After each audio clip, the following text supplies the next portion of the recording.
Ici Louis Lemieux, député de Saint-Jean et ex-journaliste et animateur. La chaîne YouTube que vous regardez en ce moment, Studio Saint-Jean, c'est ma chaîne au service de ma communauté. Comme ça, j'espère pouvoir aider les gens d'ici à mieux communiquer entre eux et avec vous.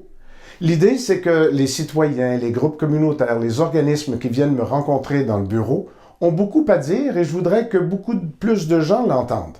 Donc, comme ça, tout le monde, vous y compris, allez savoir qui ils sont, ce qu'ils font, pourquoi ils le font, comment ils le font et pour qui ils le font. Abonnez-vous à ma chaîne, j'en ai tout plein comme ça.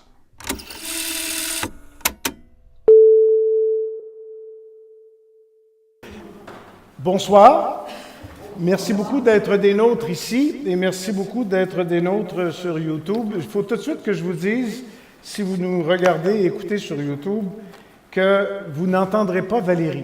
Parce que la raison pour laquelle on est ici ce soir, c'est pour saluer nos auteurs à Saint-Jean, ou quelques-unes de nos auteurs à Saint-Jean-sur-Richelieu, à l'occasion de la Journée mondiale du livre et du droit d'auteur. Sur YouTube, le droit d'auteur, comme sur Facebook, c'est très, très complexe. D'essayer de passer la musique en direct de Valérie ce soir, qui va se promener d'un auteur à l'autre, même si ça avait été ses pièces à elle, pour le droit d'auteur sur YouTube et sur Facebook, ça aurait été l'enfer, malheureusement. Alors, quand vous nous regardez sur YouTube et qu'on passe au piano de Valérie, pour notre plus grand plaisir et notre plus grande joie à nous ici, ce sera très beau. Et pour vous, bien, ce sera silencieux jusqu'à ce qu'on recommence à parler. Et lorsqu'on parlera, ça va être pour parler à Marie Lanier, Denis Roy, Denis Boudria, Jean-Pierre Guillet, Marie Chouanière, Viateur Lefrançois, Martine Richard, Jacques Boulris, Marilène Pion, Sophie Carbonneau et Linda Amiot, parce que ce qu'on fait ici ce soir, c'est de saluer nos auteurs et apprendre, si ce n'est déjà fait, à les connaître davantage ou à les découvrir si ce n'était déjà fait. La raison pour laquelle j'ai imaginé cette soirée et pour laquelle je vous ai invité, et on ne s'en cachera pas, c'est très intime, c'est entre nous, c'est entre auteurs, mais YouTube va avoir la magie de nous aider à élargir le cercle, c'était parce que pour moi, la Journée mondiale du livre, c'est une fête. Et je ne pouvais pas imaginer que les auteurs fêtaient ça tout seuls, chacun chez eux. Alors je me suis dit, on va les inviter à venir se rassembler d'abord, et ensuite les saluer, leur donner une tape dans le dos, les applaudir. Et j'avais invité Éric Latour pour poser les questions. Mais Éric Latour est dans son studio à TVHR et il est là jusqu'à beaucoup plus tard ce soir. Je sais parce que, en compagnie de Joseph Coury, j'étais en entrevue avec Éric Latour à 4 heures tantôt. Et Éric, quand je l'ai invité à venir ici pour faire les entrevues, il dit « Bien, mauvais soir, mon homme. Un mardi soir, je suis en studio. » Mais j'ai dit « Moi, tant qu'à faire une journée mondiale du livre, on va la faire la journée où ça se passe, c'est ce soir. » Alors, je commence par vous saluer en vous souhaitant une bonne fête de cette journée mondiale du livre et du droit d'auteur. Et en vous suggérant, et là je vous ai nommés tous les unes les autres dans l'ordre où je vous ai ici, mais j'aimerais ça qu'on fasse ça à la bonne franquette, de façon très intimiste. C'est pas une entrevue. Éric serait bon pour ça, moi je serais pas bon. Alors moi je veux juste vous accueillir ici, vous aider à vous installer, vous demander de vous présenter, vous aider à vous présenter et vous offrir le temps de nous lire un extrait de quelque chose que vous aimez, quelque chose que vous avez écrit pour l'occasion, quelque chose que vous êtes en train d'écrire mais qui n'est pas encore publié, quelque chose que vous auriez vu voir publié mais qui ne sera pas, de partager quelques lignes, quelques paragraphes avec nous pour nous mettre dans l'ambiance des mots que vous aimez et, si c'est le cas, de vos mots à vous. Une petite lecture de quelque chose que vous aimez pour célébrer cette journée mondiale du livre et du droit d'auteur. Alors, ma suggestion, c'était d'y aller au volontaire. Y a-t-il quelqu'un qui voudrait commencer parmi tous ceux que j'ai nommés tantôt? Comme ça, j'aurais remarqué que le premier, c'est toujours plus facile. Hein? Je vous le dis tout de suite, là, ça passe beaucoup plus facilement. Les derniers, on crée des attentes rendues là. Mais moi, je peux y aller avec la liste que j'avais. Mais j'aimerais ça que quelqu'un dise, « Ben oui, tu sais, je vais y aller en premier. On va faire... » Oui, ben venez. Venez. On est tout prêt pour vous. On a même installé, et j'en profite le temps que vous vous approchiez, pour dire qu'on a été hyper bien reçus par nos amis de chez Artaud, parce que moi, je n'avais pas pensé à tout, mais j'avais prévu un certain nombre de choses. Puis, le premier auteur, ça n'a pas été compliqué, le premier auteur qui s'est présenté ici, il est venu voir sa scène, il dit « Ouais, Il dit, comment tu veux qu'on lise, pas de lumière? Je dis, ah oui, c'est vrai. Alors, on a improvisé cette lumière de lutrin-ci pour vous aider à lire. Et effectivement, vous allez voir, c'est très efficace. Il n'y aura pas de plainte du côté de la lumière pour le lutrin, c'est correct. Un petit micro tout simple. Moi, je vais dégager une fois que vous allez commencer à lire. Et puis, on va enfiler comme ça et enchaîner les auteurs. Et notre amie ici, Valérie, va s'occuper de nous aider à monter et à descendre de scène. Et pendant qu'elle fait ça, bien, sur YouTube, tant pis, vous ne l'entendrez pas, vous n'avez rien qu'à venir nous voir. Je regarde cette caméra-là parce que théoriquement, c'est là où je suis. Ceux qui s'inquiètent de YouTube, ne vous inquiétez pas, il y a 3 téléphones ici, il y en a un en arrière. Avec ça, on est capable de faire de la télé en direct. C'est ce qu'on fait en ce moment sur la chaîne YouTube Studio Saint-Jean. J'ai parlé de nos amis. Venez, madame, venez. Je voulais saluer Jean Rioux, le député fédéral, mon homonyme de Lac-Saint-Jean, qui est là, qui arrive de l'hôtel de ville, de Lac-Saint-Jean, de Saint-Jean. Mais tu sais, c'est bien que ça tombe. Venez vous asseoir de ce côté-ci, ça va être plus facile. Ça tombe bien que tu le dises comme ça, parce que mon voisin au bureau du Parlement, c'est le député de Lac-Saint-Jean. Puis quand on est dans le passage, en même temps, il y a Saint-Jean, puis il n'y a pas ça, Lac-Saint-Jean. Puis je dis toujours, oui, Louis Lemieux de Saint-Jean, pas Lac-Saint-Jean, Saint-Jean. Et, mon Dieu, vous n'allez pas tourner l'air ça à soir? Non. Ah, OK. Phew! Parce que j'ai réservé la salle seulement jusqu'à 9 heures. Là. Après ça, on va être dans le trou. Il faut juste que vous donniez un petit coup pour vous asseoir là-dessus, puis on va jaser. Et voilà. Laissez-moi ajuster votre micro pour que vous soyez confortable. Comme ça. Ça devrait aller. Bonsoir. Bonsoir. C'est tous vos livres, ça? Oui. Marie Lanier, mesdames, messieurs, vous la connaissiez. Et puis, il y a peut-être des gens qui ne vous connaissaient pas sur YouTube qui vont vous regarder. Alors, j'ai découvert écrire pour les enfants. Oui. Avec justement l'Association des auteurs de la Montérégie, qui offre un concours à chaque année pour écrire pour les petits de 0 à 5 ans. Alors j'étais curieuse de voir cette écriture-là et mes essais n'étaient pas très bons et bon, j'ai travaillé. Et finalement, je suis partie on nous disait toujours, quand vous écrivez, il faut partir de ce que vous connaissez. Alors je suis partie d'une histoire, La balançoire de Marie, qui s'est inspiré. C'est un récit inspiré d'un souvenir d'enfance quand je me balançais. Ensuite, Croque-Tout, qui est une colère d'adulte que j'ai transformée en souris. Une petite souris qui veut tout, et qui finit par se manger. Pas se faire manger, se manger. Se manger. Merci beaucoup, ça me rassure. Étincelles et biscuits, un coup de cœur pour une école où les petits accueillaient les auteurs déguisés en lutins. Alors, j'ai eu envie de faire arriver une petite fée qui allait à l'école pour apprendre à devenir une fée et un petit lutin qui allait à l'école pour apprendre à devenir un lutin. Mais ils n'étaient pas très bons, alors tout sur la persistance scolaire et les obstacles. Et mon premier livre, Accepter d'être auteur, alors, ça a été très difficile parce qu'on s'imagine, surtout quand moi j'étais prof de littérature, alors on se compare toujours aux grands auteurs. Alors, j'étais très mal à l'aise face à ça. Mais le jour que j'ai accepté d'être une artisane de mots, j'ai fini par pouvoir écrire. Alors. Et je vois que vous avez une page. C'est de ça dont. Oui.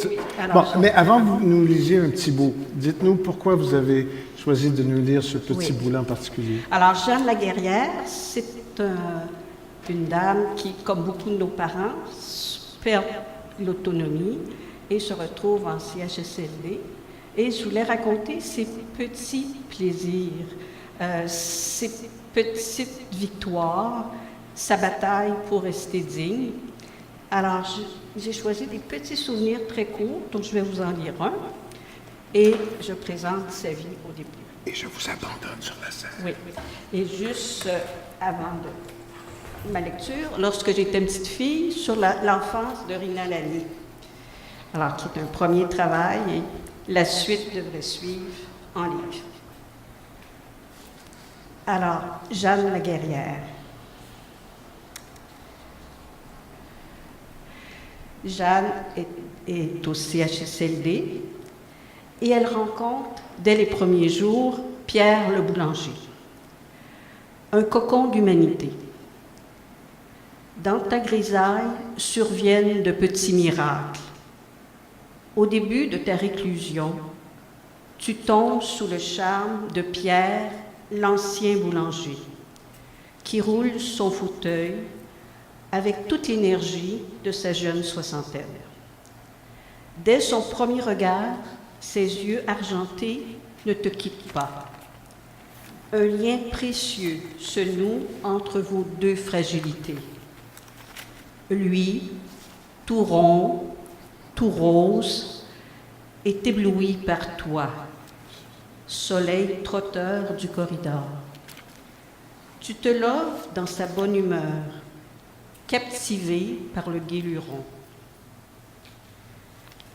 Sa gaieté, Pierre la chair manquise. Une paralysie l'a entraîné dans l'abîme. Au sortir du trou noir, il retrousse ses manches et entreprend de nouvelles boulanges, les plus belles. Sa première fournée, un compagnon de chambre, un vieil aphasique, violent.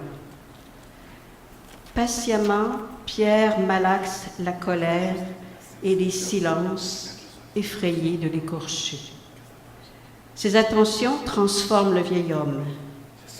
Maintenant, affable et disert, il suit partout le boulanger, complètement envoûté. Au cours d'un rituel quotidien, le boute-en-train le taquine. « Quel âge avez-vous, le père ?» Invariablement, le vieux hausse les épaules. Il ignore la réponse. Aussitôt, son interlocuteur rit aux éclats et s'empresse de l'informer de son âge canonique. 92 ans, le père. Le vieux rit, incrédule, invariablement surpris. Pas 90 ans. Chaque matin, le vieillard s'émerveille une nouvelle fois. Une bulle de bonne humeur nimbe ce duo improbable du paraplégique blagueur et du quasi-centenaire désormais paisible. Toi aussi, Pierre te fascine. Dès le matin, quand il apparaît dans le corridor, tu trottines vers lui. Aussitôt s'amorce entre vous un dialogue intense, dans le silence de vos regards rivés l'un à l'autre. Sa bonne humeur glisse sur toi en un bond régénérateur. Tu le suis partout, aux alentours. Tes barreaux disparaissent dans son sillage. Il est le sésame d'une liberté illusoire qui te comble. Au jour de solitude, tu l'appelles du regard, jamais loin, il accourt. Le sourire aux lèvres, tu sautilles, la main posée sur son fauteuil. Tu pars à sa suite dans des escapades heureuses. Ces jours-là, tu dresses la tête, fière d'être princesse de ce chevalier servant qui roule à tes pieds. Quand ton corps sera arrivé au lit, il montera la garde sur tes jours alanguis. Aux dernières heures, il s'avancera ému jusqu'à ton lit. Dans un murmure, il te fera ses adieux. Les larmes aux yeux, il roulera hors de ta chambre. Vaillamment, il reprendra son sourire, le vin essentiel à ses fournées. Ses souffrances, un grand feu dans lequel il boulange un cocon d'humanité.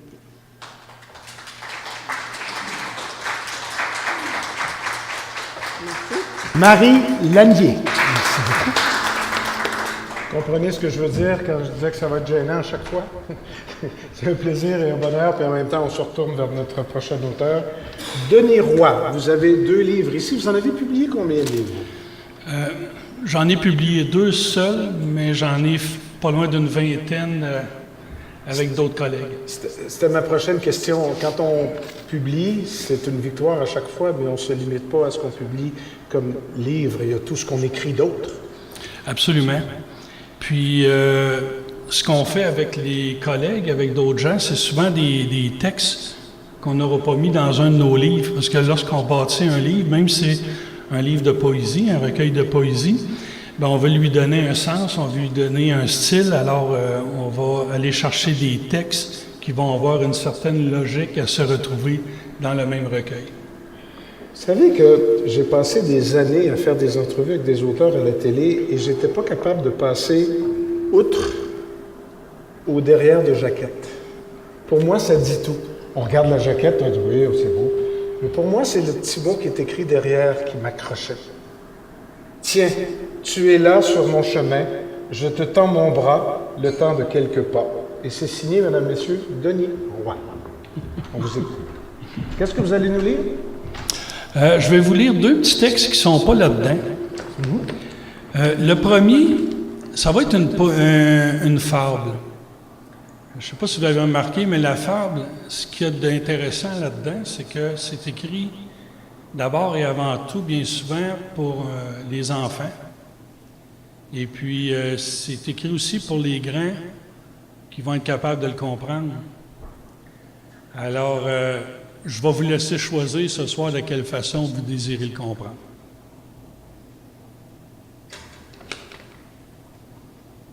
Vendredi, le ciel était en pleurs. En courant dans ses larmes, j'ai failli m'enfarger sur un gros verre. Non, mais c'était peut-être un père de famille. Je vous raconte. C'était un ver de terre, un ver sous une pluie chaude d'été, à ras-bord de l'eau, grand comme un nid de poule, chantant gaiement de tendres verlaines pour Sa Majesté la Vereste et sa progéniture petit vermisseau. Versant une larve de bonheur, car au jardin au sol vermeil, lui habituellement si versatile avait trouvé humble refuge dans un château de Versailles. Et le deuxième, c'est plus une poésie qui va être théâtrale où je vais vous faire 3 personnages.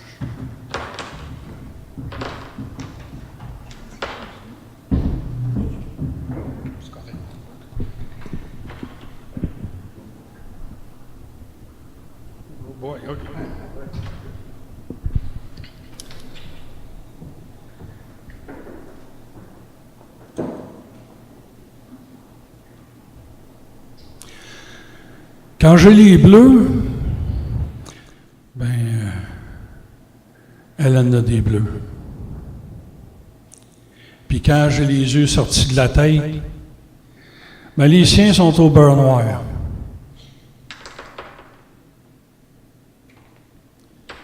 Des cris se rendaient chez les voisins sourds, mais ce n'était que oui-dire, et les murs que des murmures. Un soir d'un rien menaçant, le sang fut si perçant que pour pénitence, on lui fit venir l'ambulance, histoire d'arrêter le temps, trop tard pour les intervenants.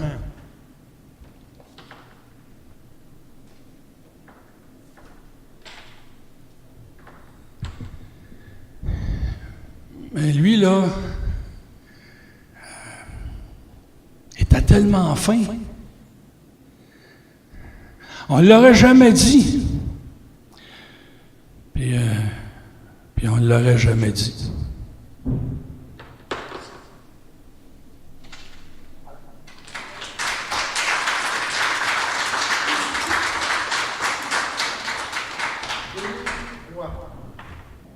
Viateur Lefrançois. Bonjour. Vous êtes arrivé pas de texte, vous? Ben non, je ne savais pas. Tu peux poser les questions que tu veux, je peux en parler pendant 2 heures, mais je ne savais pas qu'il fallait que j'apporte un texte. Mais je ne parlerai pas aussi longtemps. Vous êtes un auteur de quoi, de qui, de comment? En fait, j'ai commencé avec un roman adulte. Quelques années plus tard, je suis allé dans les romans jeunesse. Et depuis 10 ans, beaucoup de romans historiques. Je parle des grands moments de l'histoire du Québec, surtout. Vous en fait combien, ça? En fait, ça en fait 21. Sérieux? 21, oui, en 25 ans. Donc, j'étais chanceux. Hein? C'est la chance souvent qui fait qu'on publie. C'est sûr que j'ai fait beaucoup d'événements, beaucoup de lancements, les salons du livre. Donc, on est actif et les éditeurs le savent. Quand on fait... En fait, ça tombe très bien que vous n'ayez pas de texte parce que j'ai des questions pour vous sur le droit d'auteur et sur la Journée mondiale du livre. D'ailleurs, vous savez, cette année, l'organisation multipartite, là. C'était une espèce de comité informel qui, d'année en année, organisait les célébrations de la Journée mondiale du livre au Québec. Ils font une pause cette année. Ils prennent relâche, disent-ils. Moi, je pense que c'est parce qu'ils étaient arrivés un petit peu au bout de leur idée, puis ils reculent pour mieux repartir dans une direction différente. Ils se sont essoufflés un peu. N'empêche que moi, comme animateur à la télé, c'était très important. Ça me donnait une raison de plus de parler du livre et du droit d'auteur, autrement qu'avec le Salon du livre ou quelqu'un qui venait me vendre son nouveau livre. Ça représente quoi, le droit d'auteur pour les auteurs? Quand je vais beaucoup, je fais des animations scolaires, des conférences historiques, et on me pose souvent la question, est-ce que c'est payant écrire un roman? Hein? Tout le monde va me dire non, ça c'est sûr. Mais, par exemple, aux jeunes qui pensent, hein, les gens, ils disent, ah, M. Lefrançois, est-ce que c'est payant être auteur? Ben, je vais vous expliquer quelque chose qui fait que finalement, vous allez très bien comprendre. Prenez un livre de 10 par exemple. Hein? Disons, par exemple, le distributeur prend 30 le libraire prend un autre 30 il reste 40 à l'éditeur, et l'éditeur nous donne 10 Si vous calculez, ça nous fait 1 sur 10 Donc, vous voyez, là, les jeunes, oui, puis en plus, on est payé, en plus, on est payé une fois par année. Donc, ils sont un peu surpris, mais hein, c'est ça la réalité. C'est le cas de beaucoup d'auteurs ici. Il faut, si on veut, être lu et être capable de publier souvent un compte d'auteur. Ce que je trouve remarquable, pour ne pas dire plus que louable, mais très noble. Mais en même temps, c'est un sport en soi. Là. À compte d'auteur, moi, personnellement, je ne l'aurais pas fait. Hein. D'abord, ça coûte une fortune. Hein, ça coûte très cher. L'éditeur, ça coûte cher à un éditeur hein, de faire un roman. Et donc, c'est pour ça qu'on se trouve chanceux comme auteur publié d'avoir des éditeurs en qui on peut faire confiance, puis on sait qu'ils vont payer les droits d'auteur. Ça, c'est pas tous les éditeurs hein, qui, finalement, sont vite à payer les droits d'auteur. Hein. On a eu quelques expériences, dernièrement, de grosses maisons d'édition que finalement se payaient des salaires au lieu de payer des droits d'auteur. Hein. Oui, excusez, je faisais juste signe que j'entends tout le temps de la sibilance comme si on était sur le bord d'avoir du feedback. On est peut-être mieux de baisser un petit peu que d'avoir du feedback. D'un retour de son, excusez-le. Mais vous avez totalement raison, c'est tellement d'ouvrages, puis c'est pas pour faire de l'argent, c'est presque assurément pour en perdre. Faut vouloir! Oui, absolument. Écoutez, une première expérience d'un auteur qui travaille pas beaucoup, ou qui ne sait pas vraiment quoi faire, pendant des années, il y a des caisses de livres dans sa garde-robe. C'est un peu ça, puis j'en connais. Et oui, il faut beaucoup de courage. Là, c'est sûr qu'il y a des éditeurs à compte d'auteur aussi. Et moi, je trouve que quelques-uns exploitent les auteurs. Ça, c'est sûr. Hein, quand tu charges 10 000 pour faire un livre, un auteur, là, c'est beaucoup. C'est beaucoup, et je trouve que c'est l'exploitation. Êtes-vous en train d'écrire quelque chose, là? Oui, c'est sûr. En fait, c'est un roman historique. L'éditeur ne veut pas que j'en parle trop. Mais c'est un. Nous autres, là. Oui. Nous autres, puis YouTube. Là. En fait, je vais vous dire qu'est-ce que j'ai fait. Là, vous allez deviner qu'est-ce qui s'en vient. OK. Donc, j'ai fait Jacques Cartier. J'ai fait La Conquête. Louis Riel, qui est extraordinaire. Vous avez fait Louis Riel? Absolument, oui. Wow! Et très populaire. La moitié des conférences que je donne, curieusement, c'est sur Louis Riel. Moi, j'ai habité 5 ans au Manitoba français, fait que j'ai hâte de le lire.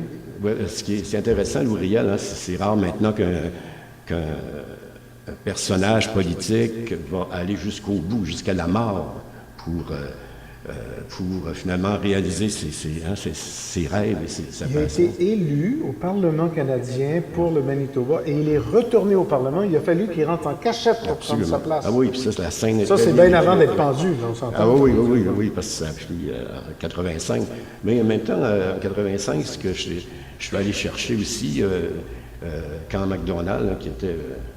J'étais un moineau, hein? Ouais. On ne peut pas dire. Il était membre des loges orangistes, là, imaginez-vous le personnage, depuis l'âge de 25 ans. Donc, un orangiste, sa pensée, c'était tout ce qui n'était pas anglo-saxon, était un être inférieur. Imaginez-vous les métis, qui étaient majoritaires d'ailleurs, francophones au Manitoba, la Rivière-Rouge.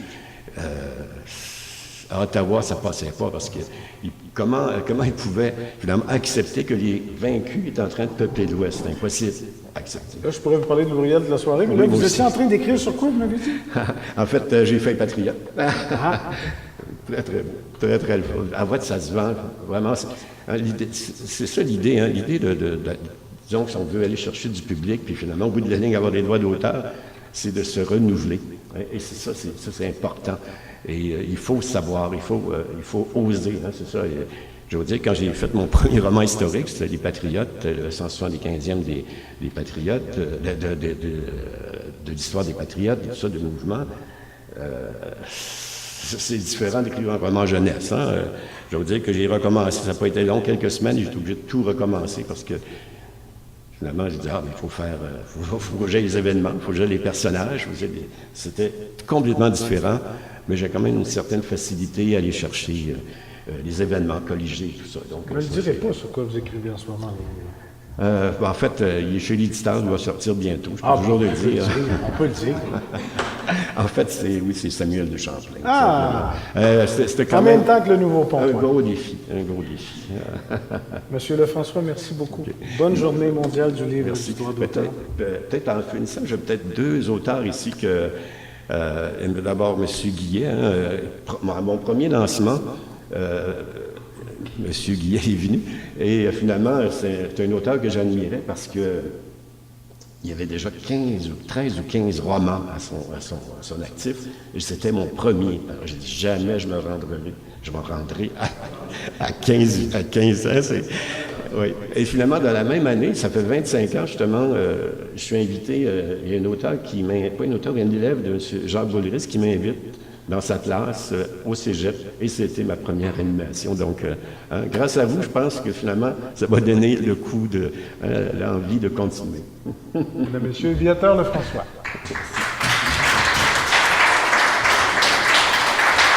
Qui vient de nous parler de M. Guillet, que je vais inviter. On va faire M. Guillet tout de suite parce que l'heure avance, et puis si on... Comme il s'en vient vite, on va l'asseoir, mais on va commencer tout de suite. La musique, là, donc, Non, vous n'aurez pas eu de musique. j'aurais peut-être aimé mieux la musique. Je pensais avoir des gens qui marcheraient très lentement. Bonjour. Bonjour, M. Guillet. Jean-Pierre Guillet. Vous en avez combien de livres maintenant? Hein? Ben, il est à la veille de me dépasser. Je suis rendu à 23. Fait que là, ça va être ton 22e, c'est ça? Bon, faut que je me dépêche de sortir le prochain. Qu'est-ce qui vous a allumé l'idée d'écrire? Au début, on écrit pour soi, on écrit pour les autres, on écrit pour être lu. Pourquoi écrire pour commencer? Je sais pas, peut-être parce qu'on commence par être lecteur. Moi, j'ai toujours aimé lire. Je vais des fois rencontrer des jeunes dans les écoles, ils me demandent cette question-là. J'ai mon T-shirt de Tintin, c'est mes premières lectures, les aventures, tout ça, les héros. Fait que j'aimais en lire, j'ai eu le goût d'en écrire, moi aussi. Et une fois qu'on en a écrit un, puis deux, puis trois, est-ce que c'est un plaisir? Est-ce que c'est une job? Est-ce que c'est un luxe? Est-ce que c'est quoi? Rendu à 15, 16... Ce que disait Viateur est bien vrai. Là, sur les droits d'auteur, il ne faut pas se faire des illusions, à moins d'écrire Harry Potter. Là. C'est pas pour l'argent, c'est pour le plaisir. Moi, j'aime ça. Je continue à vivre des aventures comme quand je lisais les Tintins. Fait que je mets compte dans ma tête. Alors, c'est pour Vous le avez plaisir. écrit quoi? C'est tout le temps dans le même registre ou vous avez essayé plein de choses? Des fois, je me dis que j'ai suivi un peu l'âge de mes enfants. J'en ai pour les tout jeunes, puis là, j'écris pour les plus vieux actuellement. Fait que mes livres ont un peu grandi avec mes enfants, disons. Là, vous êtes rendu à écrire quoi? Est-ce que vous êtes en rédaction maintenant, en écriture? Ouais, là, je vais faire des cachotteries, non. J'ai quelque chose, c'est un roman de science-fiction qui va paraître l'an prochain. C'est nouveau, ça, ou le prochain. vous avez... J'en ai fait quelques-uns dans ce genre-là. Au départ, moi, j'ai étudié en sciences, je suis biologiste. Alors, souvent, c'est en rapport avec le prochain, là, c'est le monde pollué. On se trouve le futur. Dans ce futur-là, qu'est-ce qui va se passer? Il y a des lueurs d'espoir. C'était le jour de la Terre hier, il ne faut pas perdre espoir. Et vous avez apporté quoi pour nous lire quoi? Oui, ça c'est différent. C'est un petit recueil qu'on a fait à plusieurs. C'est l'Association des écrivains québécois pour la jeunesse. Et puis, je trouvais que cette circonstance, je vais vous lire un petit extrait d'une nouvelle qui s'intitule « En scène ». Bon, il a dit quand j'étais jeune que je me retrouverais sur une scène ici, j'aurais pas aimé ça du tout parce que j'aimais mieux être dans ma bulle. Là. Puis là, devant du monde en plus. Sur YouTube, vous me dites, ouf, bon. Alors, Sentez-vous quelque chose? ah oui, le Voilà. Alors, je vous laisse lire. C'est quoi? Dites-le moi. donc, c'est en scène. En scène. En scène, cette circonstance étant sur la scène. Donc, c'est ça. C'est l'association, quand on a écrit ce recueil-là, ça s'intitulait Peur sauvage. Alors, il fallait écrire quelque chose, une histoire de peur. Je me suis dit, bon, ça va être des histoires de monstres, d'extraterrestres, ou je sais pas quoi. Moi, je voulais prendre une peur plus quotidienne, puis en même temps, qui est plus réelle. Puis comme c'était destiné à un jeune public qui pouvait rejoindre un peu les jeunes dans les écoles. Alors, imaginez-vous que je suis un écolier, là, et puis c'est moi qui vous lis cet extrait-là. Les chemises de l'archiduchesse sont-elles sèches, archi-sèches? Bon, normalement, si je suis devant une classe de jeunes, je leur demande de me répéter ça. Je pourrais demander à M. Lemieux de me redire ça. Là. Les chemises de la duchesse sont-elles sèches ou archi-sèches? Excellent. Depuis des jours, je pratique cette réplique stupide pour la pièce de théâtre de l'école. Je joue un obscur rôle de domestique. C'est la seule phrase que j'ai à dire. Mais elle m'obsède. Il faut dire que j'ai un petit point faible. Je suis, disons, un tantinet timide. Oh, individuellement, avec mes amis, je vous assure que je suis un garçon charmant. Mais dès que le groupe dépasse 2 ou 3 personnes, eh bien, je me fais plus discret. C'est plus fort que moi. En classe, pas question de poser une question, oh que non. Et quand, par malheur, le professeur de français, il y en a ici, nous impose un exposé oral, c'est la torture. Je lis mon texte mot à mot, les yeux baissés, pour ne pas voir le regard des autres braqués sur moi. Heureusement, je manie bien la plume et j'ai une bonne diction, ce qui compense un peu mon manque d'expression. Or, voilà que le tortionnaire de français s'est mis dans la tête de monter une pièce. Toute la classe doit y participer. Je pensais m'en tirer en travaillant au décor, aux costumes, aux éclairages, n'importe quoi pourvu que ce soit derrière la scène. Mais non. Le prof et le comité de parents, paraît-il, insistent. Tout le monde doit avoir la chance, de monter sur les planches, devant la scène. J'aurais voulu un rôle d'homme invisible ou, au pied-aller, un rôle muet. Je me demande s'il faut auditionner pour ça. Mais non, ce qui s'en rapproche le plus, c'est ce foutu domestique, 1 minute sur scène, à annonner. Les chemises de l'archiduchesse sont-elles sèches, archi-sèches? Avec moi? Allez-y, ensemble. Les chemises de l'archiduchesse sont-elles sèches, archi-sèches? Stupide au cube. Le prof m'a octroyé ce rôle à cause de ma bonne diction. Il pontifie, condescendant. Faut voir ça comme un défi, mon jeune. Ça va te faire du bien de t'extérioriser et blablabla, qu'il aille donc se faire... Excusez. Alors voilà, la pièce est dans 1 mois. Heureusement, c'est encore assez loin. J'essaye de ne pas trop y penser. Seulement le matin en me levant, et au déjeuner, puis pendant les cours, à l'heure du lunch, le soir, à l'heure du coucher, et la nuit. Parfois, je me réveille en transe, la tête pleine des échos de cette maudite litanie. Les yeux dans le vague, je me dresse dans mon lit en gesticulant. Je m'imagine bafouiller devant la foule. Les chemiches de la chi-du-sèche, chaussettes à chi-saucettes.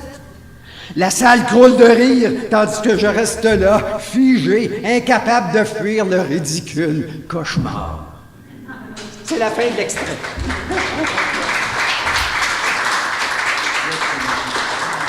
Ça va de mal en pis au fur et à mesure que l'histoire continue. Merci, M. Guilhem. C'est quand la nuit de la poésie, déjà? C'est quelle date? 4. Dans la nuit du 4 au 5 mai, c'est ça? Faut-tu vraiment avoir un pyjama? On peut-tu venir pas de pyjama? Moi, j'ai juste une robe de chambre. Robe de chambre et vêtements intérieurs. C'est à quelle heure, vous dites? De 19h à 9h le lendemain matin. C'est bon.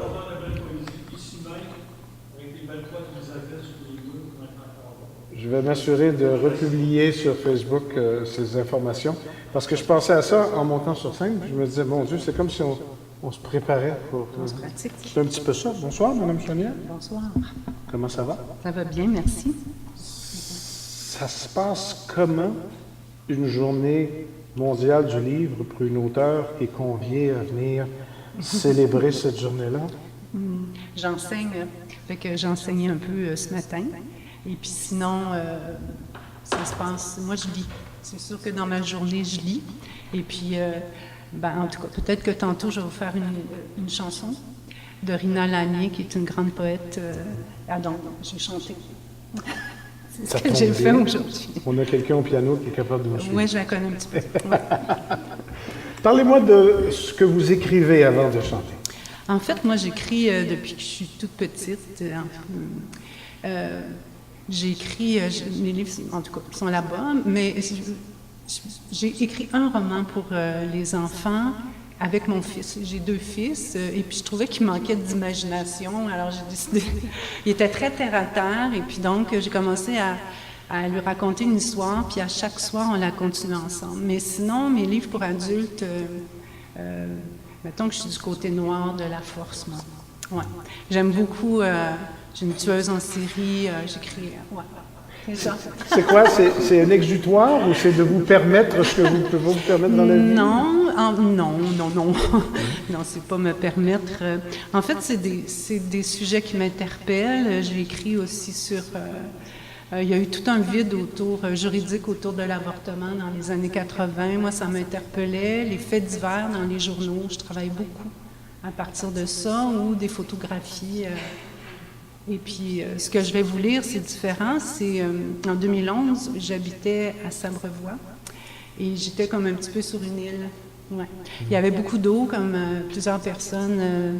Présentement, il y a plusieurs personnes qui vivent ça. Alors, j'ai imaginé une histoire. C'est un roman qui n'est pas fini. Je ne sais pas trop.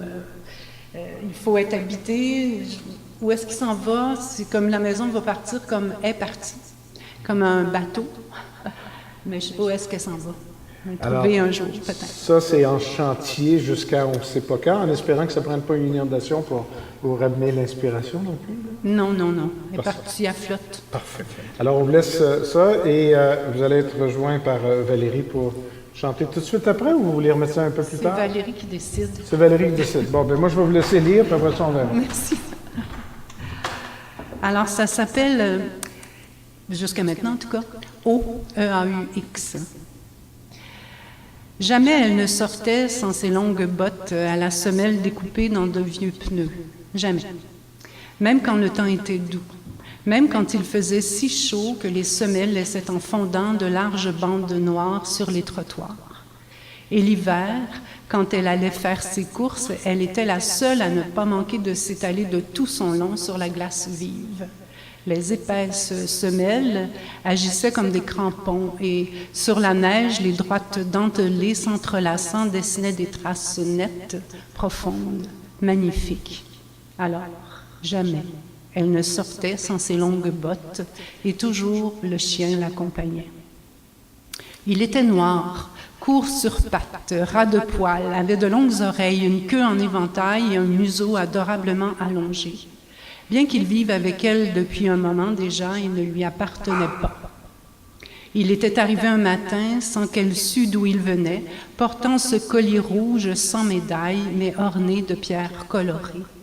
Et pourtant, quand il s'arrêtait un moment et vous regardait dans les yeux, s'abattait alors, d'un seul coup, une étrange tristesse, celle des chiens qui longtemps ont été tenus en laisse.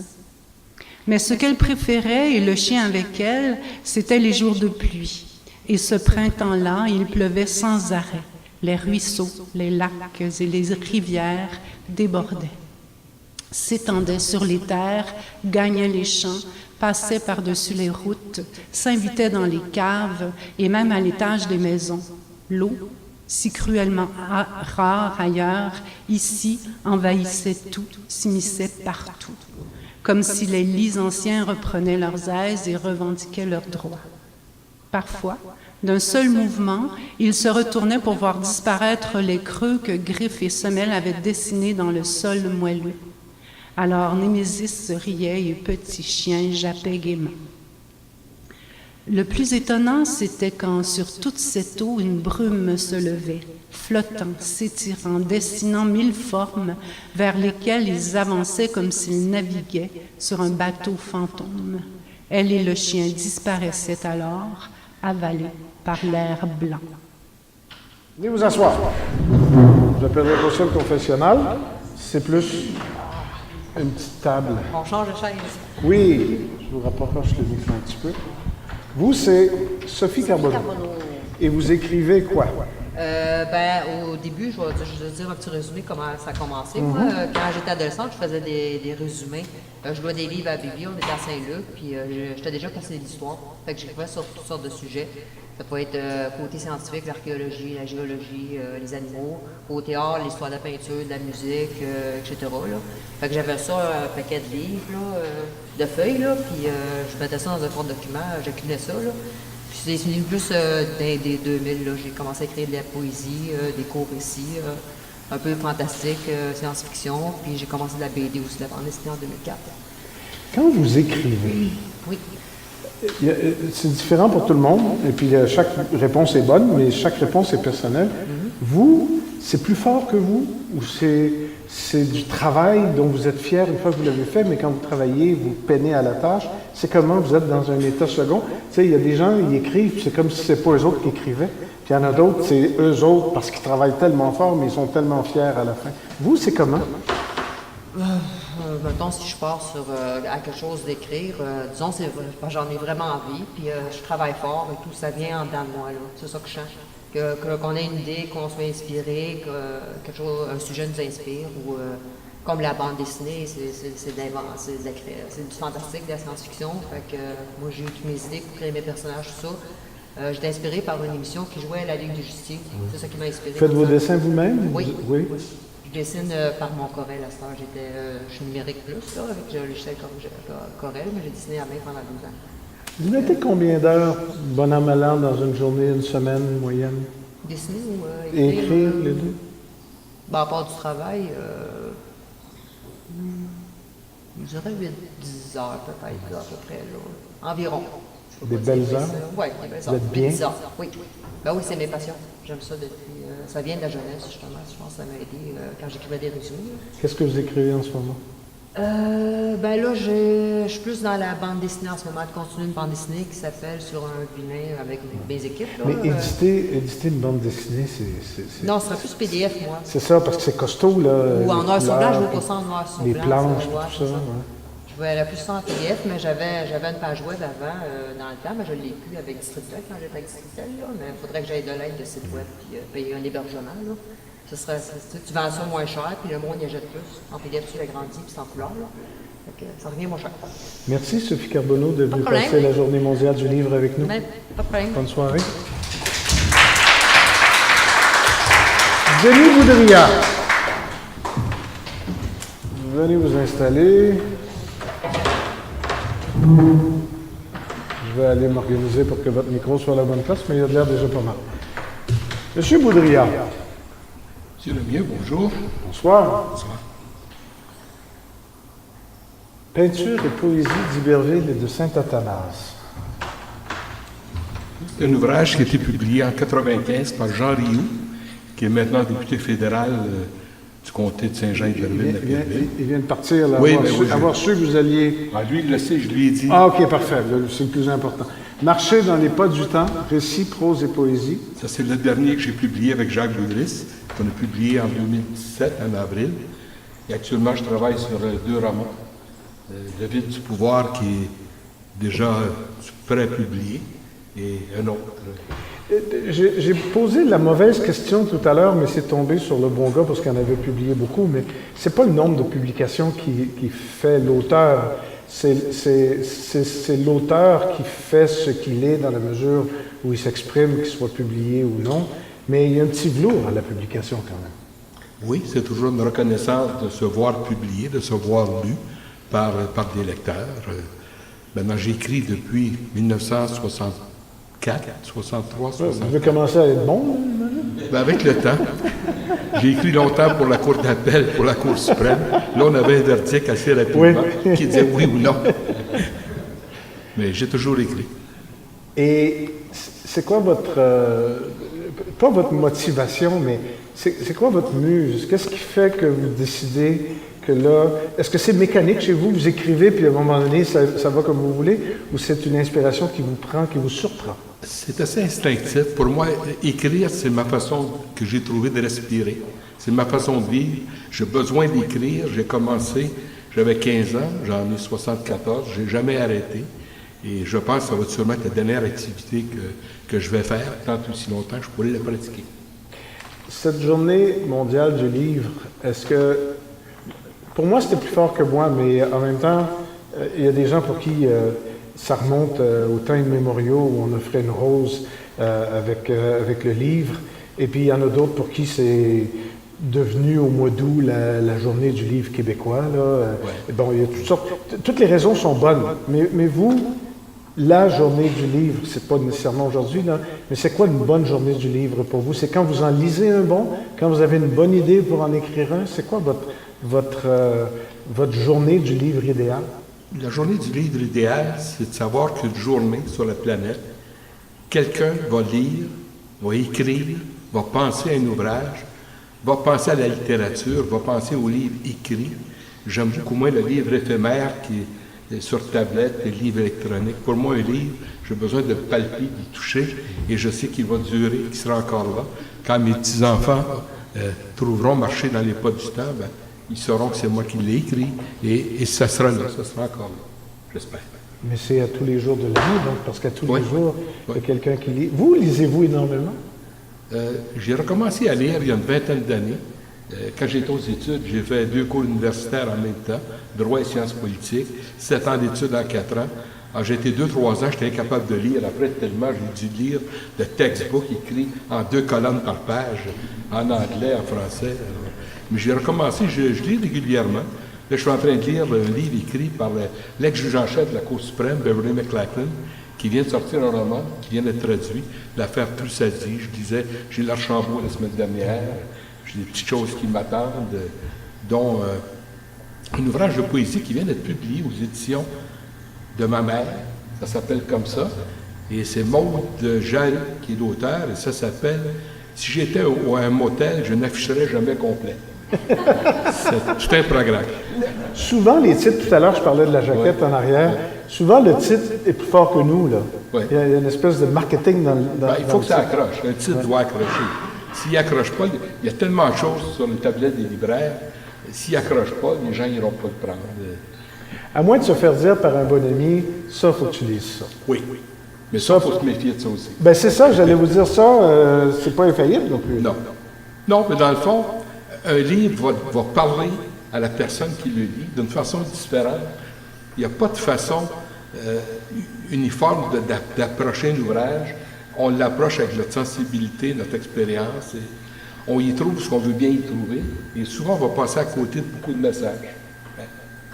Vous allez nous lire un extrait, donc, de Jean Rioux, c'est ça? Ah, je vais faire plus que ça. Je vais vous lire 3 courts extraits. D'accord. Celui de Jean Rioux... Est-ce qu'il y a une mise en contexte à faire ou... Très bref.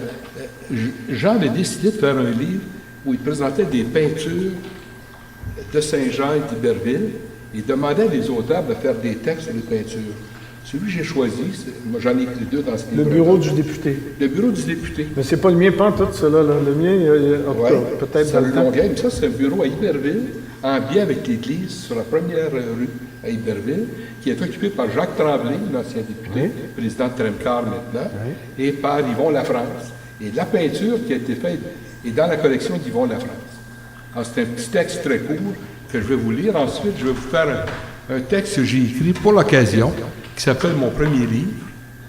C'est un beau cadeau que vous nous faites. Merci, M. Boudreau. Et ensuite, si les gens ne sont pas tannés, il y aurait un petit extrait de marcher dans les pas du temps.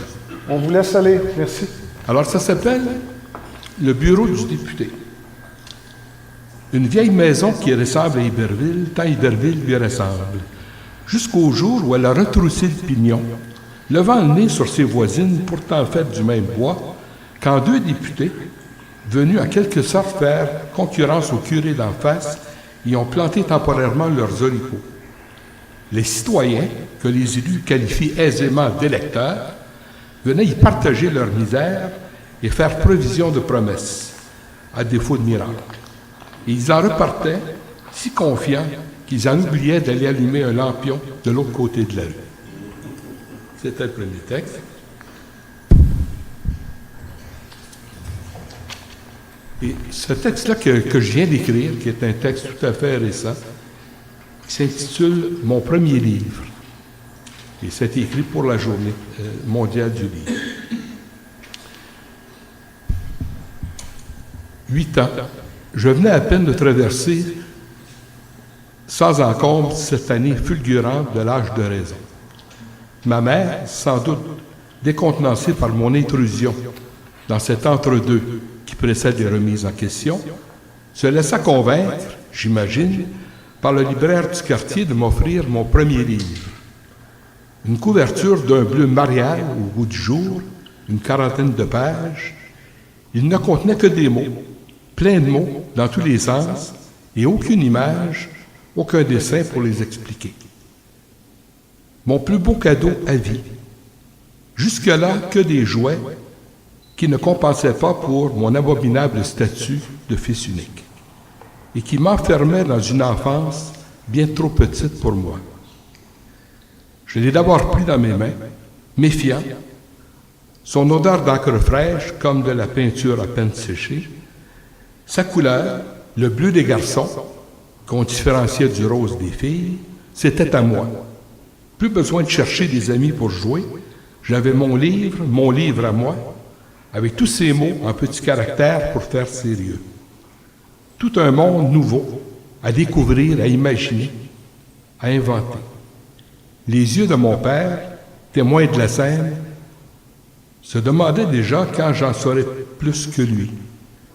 Orphelin à 5 ans et abandonné dans la jungle du travail à 12 ans, il n'avait jamais apprivoisé un seul vrai livre. Son ascendant sur moi prenait l'eau.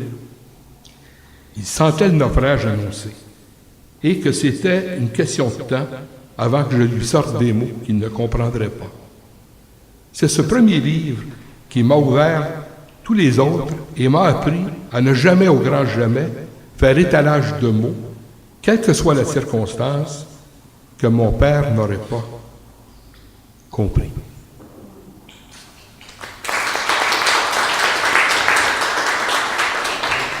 Vous avez envie d'un autre? Oui. Oui, bon.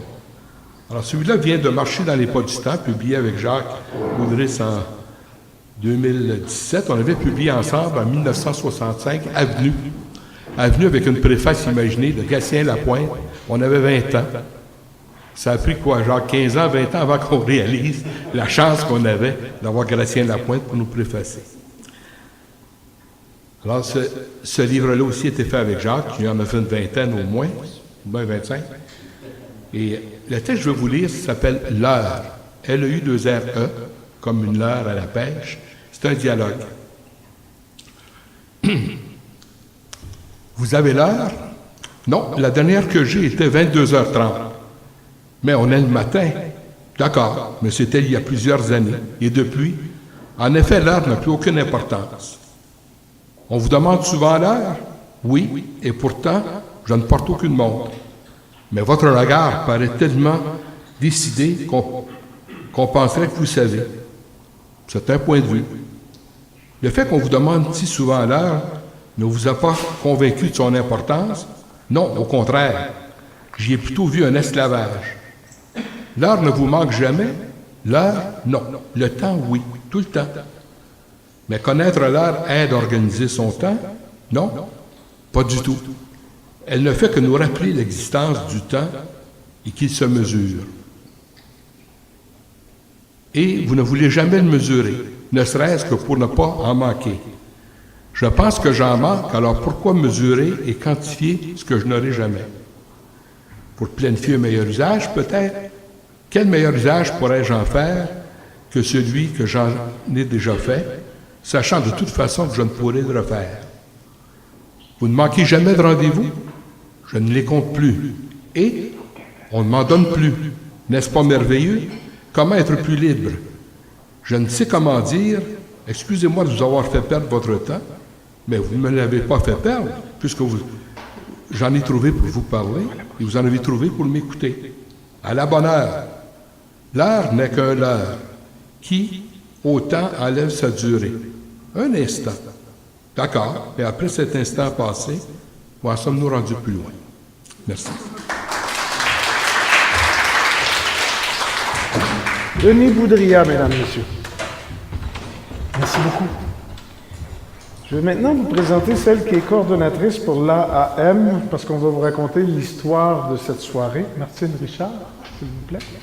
Martine est venue à mon bureau pour me demander, comme à tous les députés, de contribuer à l'organisation, tiens, passe par ici, ça va aller mieux, des Grands Prix littéraires de la Montérégie, parce que l'AAM, c'est l'Association des auteurs de la Montérégie.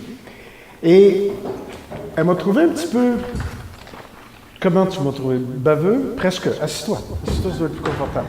Parce que j'ai dit, oui, moi, je veux bien vous aider à faire le Grand Prix, mais vous faites quoi à Saint-Jean, vous autres? Puis là, elle me dit, ben nous autres, on est une association d'auteurs, M. Lemieux, on fait un Grand Prix de littérature. J'ai dit, oui, mais à Saint-Jean. Puis là, elle m'a dit, ben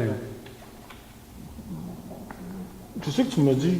Ben, pour Saint-Jean, on essaie de faire pour partout, mais c'est tellement vaste, la Montérégie, on fait pour partout et... C'est ça. Bon.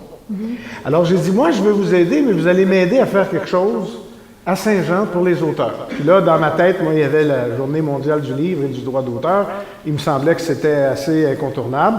On a eu plein d'idées. On a fait un grand tour. On a pelleté des nuages, puis on a fait un grand tour pour finir par cette petite soirée entre nous qui, soit dit en passant, va faire, j'espère, des petits.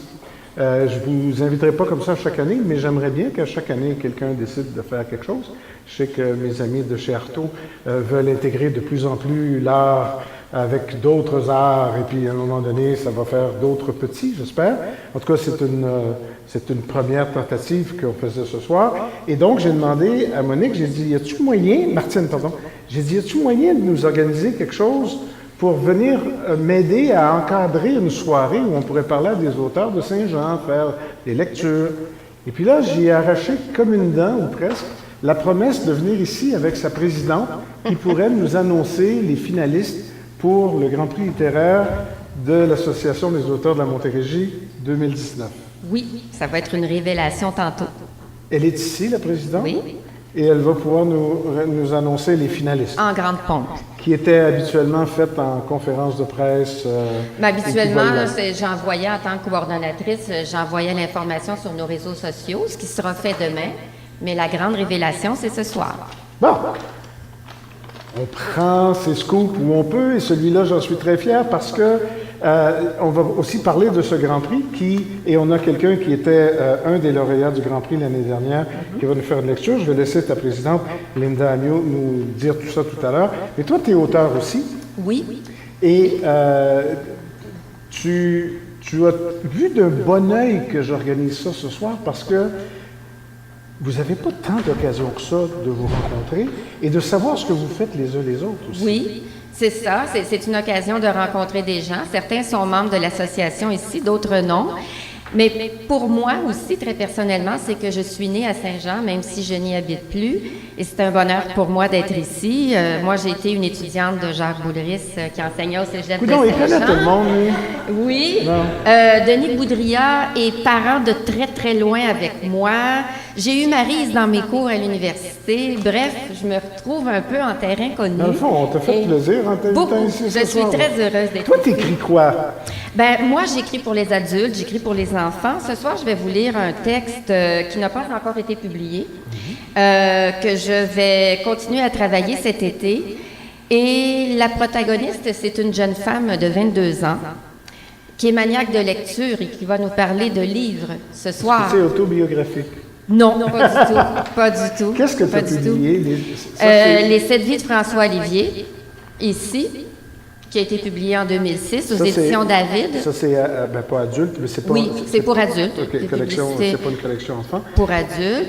Et j'ai ici un album jeunesse, Le Grand Ménage d'Alice L'Écrevisse, qui a été publié aux éditions du Bouton d'Or en 2012. Tu sais que les écrevisses, ici, oui, il y a un marché noir d'écrevisses. Ah bon, mon Dieu. Oui, puis elles sont très bonnes.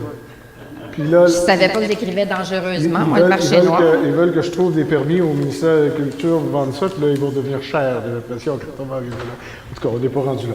Donc, tu vas nous lire un morceau, un petit bout de ce que tu es en train d'écrire. C'est ça. Le contexte, c'est une fille de 22 ans. 22 ans, qui est maniaque de lecture, qui va nous parler de ses lectures, mais c'est aussi une jeune femme dont la mère est décédée, ce qui l'a plongée dans un profond désarroi, une grande peine. Elle en a perdu l'appétit et elle ne fait que lire. Si bien qu'on s'inquiète autour d'elle, on se demande si elle n'est pas anorexique. Finalement, elle déménage toute seule et elle se dit, enfin, je vais pouvoir lire tout mon sou sans qu'on me juge et qu'on me dise, c'est pas normal que tu t'isoles tout le temps. Ça va s'appeler Voilà. comment, sais-tu? As-tu un titre? Reclus. Martine Richard, un extrait de Reclus. Merci. Et là, mon personnage s'apprête à lire L'amour au temps du choléra. Il paraît que c'est une grande histoire d'amour. Tant pis si le peu que j'ai connu de l'amour se confond à moi avec les euphories des protagonistes. Jusqu'à l'âge de 18 ans, pourtant, je mûrissais au même rythme que mes grappes d'amis. J'étudiais en arts et communication. Je sortais, je travaillais un peu. J'éprouvais un béguin terrible pour un étudiant en exploration théâtrale. Et c'était réciproque. C'est à ce jour mon seul amour. On adorait se moquer des gens sérieux et de leur vie bien rangée. Parfois, il nous semblait entendre un trentenaire hurler à la lune, à l'inconnu, à l'aventure. Et nous nous jurions que jamais, au grand jamais. Les livres, le théâtre, les arts, c'était notre monde. Puis, elle est morte. Et j'ai perdu la faim. Les semaines, les mois passaient, et mon amoureux continuait d'essayer de me consoler. Il me serrait, m'enveloppait dans ses bras, sans que je ferme les yeux. J'étais devenue aveugle, sourde, muette. Je ne pouvais plus l'aimer. Nous nous sommes quittés. Outre la douleur de ma tendresse pour elle, tendresse sans part désormais, que faire du flot de mon amour pour Moza maintenant qu'elle n'était plus, j'étais foudroyée. Mes paupières se déchiraient sur la réalité. Avec sa mort, je prenais mon rang, moi aussi, dans le temps. Papa et moi n'avons pas été longs à quitter cette maison où Moza murmurait en chaque objet. Selon lui, j'avais impérativement besoin de changement car je ne faisais plus que lire. Je crois aussi qu'il se sentait misérable. Il voulait se donner l'impression d'agir. Tout juste un an après le décès de maman, Fred débarqué dans un logement propre, neutre et clair. Nous nous taisions. Papa lançait parfois que c'était à nous de donner de la personnalité à ce nouveau lieu. Je me contentais de lire dans ma grande chambre orientée franc-sud. Papa s'énervait si je passais la journée entière, le store baissé, éclairé d'une seule lampe. Je me suis donc habituée, pour éviter les tensions, à mon nouvel espace trop ensoleillé, trop vaste pour m'y sentir intime. Non seulement je ne pouvais plus aimer, mais je ne pouvais plus donner ni recevoir. À ce moment, j'étais, il est vrai, en chute libre. Au lieu de m'enfoncer dans l'amour au temps du choléra jusqu'à plus soif, j'ai repris le vieux qui lisait des romans d'amour. C'est à cause du titre. Pourquoi le roman ne s'appelle pas, par exemple, « Le vieux qui devait tout au chouard » ou encore « Le vieux qui combattit l'Oslo » ? C'est curieux quand même. Les chouards lui ont tout appris de la nature, des animaux, de la façon de composer avec l'environnement très particulier de l'Amazonie. C'est tout juste qu'il n'est pas devenu chouard lui-même. Alors le vieux, il leur en doit une. Mais ça n'a pas suffi à donner le titre. Et la femelle Oslo qu'il a combattue pour protéger les villageois, elle était pourtant au centre de ses préoccupations, de celles de la mairie et de celles du lecteur. Mais il a fallu que Sepulveda nous plante en plein titre les romans d'amour du vieux, apportés par le dentiste qui passe au village 2 fois l'an. J'appelle ça un titre excentré. J'ai relu le roman en entier. Ce n'était pas du tout comme lorsque je me lance pour une deuxième fois dans un océan de pages, Au contraire, je m'enfonçais dans la forêt amazonienne. Je tournais autour des personnages pour les interroger. Surtout, je me butais au texte, comme on trébuche sur l'évidence qu'on n'a pas vue d'abord. J'ai vu percer des nuances, émerger des phrases entières, comme celle-ci. Antonio José Bolivar essayait de mettre des limites à l'action de colons qui détruisaient la forêt pour édifier cette œuvre maîtresse de l'homme moderne, le désert. J'ai aperçu de délicates réalités, comme celle-là. Il savait lire. Il possédait l'antidote contre le redoutable venin de la vieillesse. J'ai relu la fin plusieurs fois. Lorsque j'ai éteint, je revenais de loin. J'ai dormi jusqu'à 11 heures. Déjeuner-dîner d'aujourd'hui, une omelette aux légumes, échalotes, poivron vert accompagnée de châtaignes d'eau. Délicieux, mais plus d'appétit au bout de 6 bouchées. J'ai quand même fait l'effort d'en manger la moitié. Me reviennent les dernières lignes du roman de Sepúlveda. Ouvrez les guillemets. Ces romans d'amour qui parlaient avec des mots si beaux que parfois ils lui faisaient oublier la barbarie des hommes. Fermez les guillemets. D'où le titre de l'œuvre. Je comprends le vieil Antonio José Bolivar. Je le comprends d'instinct. À mon avis, quelque part dans la nuit des temps et des amours, un croisement s'est produit et le sort a fait en sorte que je suis un rejeton de sa descendance. Et tout.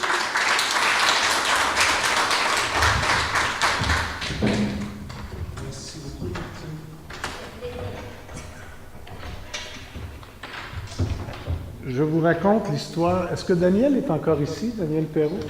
Oui, elle est là. Je vous raconte l'histoire de Danielle Perrault qui travaille à mon bureau et qui me dit tout à l'heure, vous auriez dû m'inviter l'auteur de Marieville. Elle dit, attends un peu, je vais te trouver son nom. Elle dit, je suis en train de lire son livre en ce moment. C'était une auteure qui est publiée à JCL, qui était à Marieville, qui est rendue à Iberville, et elle est de Saint-Jean, et Danielle n'a pas apporté le livre pour le faire signer par Marilène Pion. Bonsoir. Là, il va falloir que je t'apporte le livre de Danielle. T'es rendu où, Danielle, dans le livre? Oui, je ne veux pas vendre de pointe. Oui, c'est ça, il ne faut pas qu'on se rende jusque-là. Marilène Pion, tu publies chez JCL.